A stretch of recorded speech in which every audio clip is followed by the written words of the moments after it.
समाचार यह है कि शिक्षा मित्रों की भावनाएं फिर आहत हो गई हैं। यूं तो हताहत होना अब शिक्षा मित्रों की नियति बन गई है।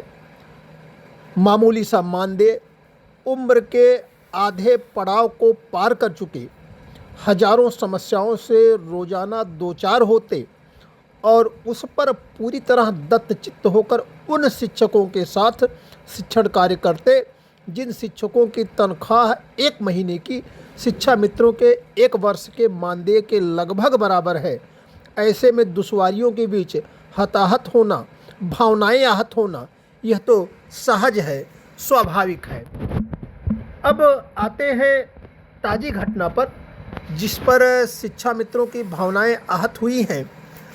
आगे कुछ कहें बताएं, इसके पहले आप यह वीडियो देखें तो आपको पूरा मामला समझने में आसानी होगी।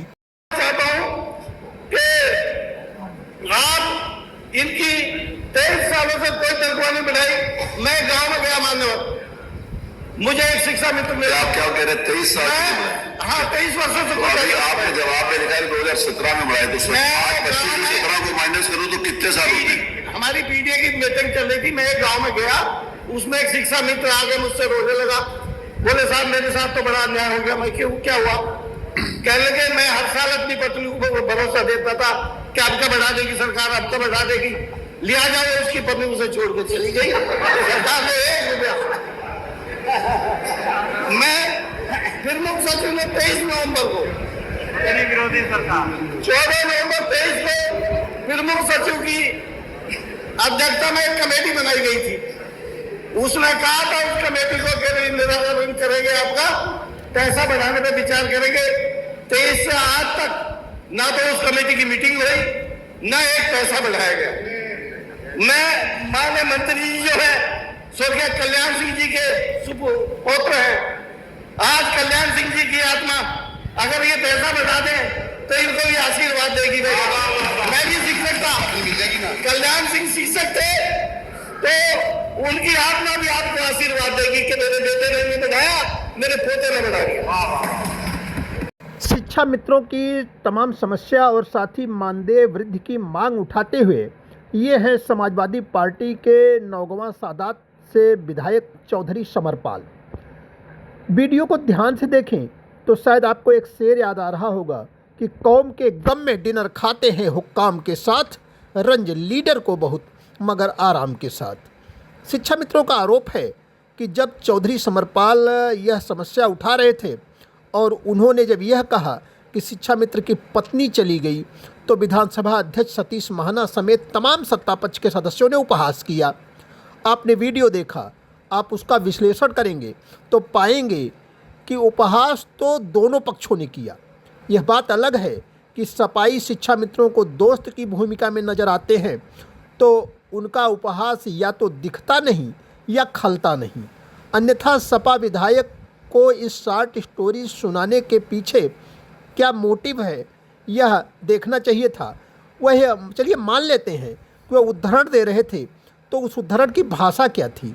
यही कि एक शिक्षा मित्र आया, विधायक जी आपको नहीं पता कि आया, गया, बैठा, बोला आदि शब्द व्यावहारिक दृष्टि से कम सम्मान सूचक हैं या बिल्कुल सम्मान सूचक नहीं हैं आए, गए, बैठे, बोले आदि की तुलना में।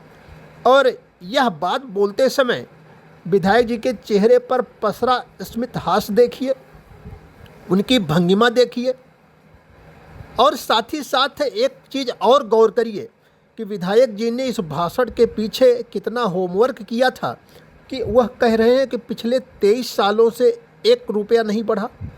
विधानसभा अध्यक्ष ने इस पर टोका भी तो उन्होंने बगैर कोई उस पर संशोधन किए, अपनी भूल सुधार किए और वो भाषण में आगे बढ़े और आगे बढ़ कर के यह बात बोली जो उनको रामबाण जैसी लगी।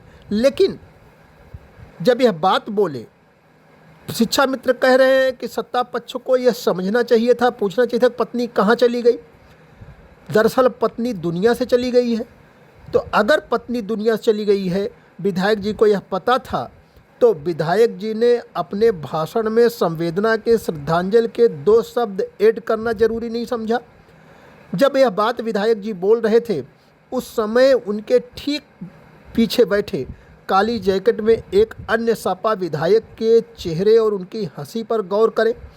कितना ज़बरदस्त अट्टहास किया उन्होंने और साथ ही एक जुमला भी उछाला, पत्नी विरोधी सरकार। तो कुल मिलाकर के स्थिति यही है कि शिक्षा मित्रों की जो भी समस्याएं हैं, उनके सामने रोजी रोटी का संकट है, उनके सामने भविष्य का संकट है, उनके सामने परिवार का संकट है। पर राजनीतिज्ञों के सामने चाहे ये हों चाहे वो हों, दोनों को सिर्फ राजनीति करनी है, राजनीतिक रोटियां सेकनी है। शिक्षा मित्रों के अपमान और किक को किसी को भी कोई फर्क नहीं पड़ता। शायद विधाता ही अब शिक्षा मित्रों की कोई मदद करे, अन्यथा शिक्षा मित्र तो अब दोनों से निराश ही है। न तो इनको फिक्र है न उनको फिक्र है। शिक्षा मित्रों को भी समझना चाहिए कि हमें फंसा के फासलों की उलझन में जमी जरूर कहीं आसमां से मिलती है।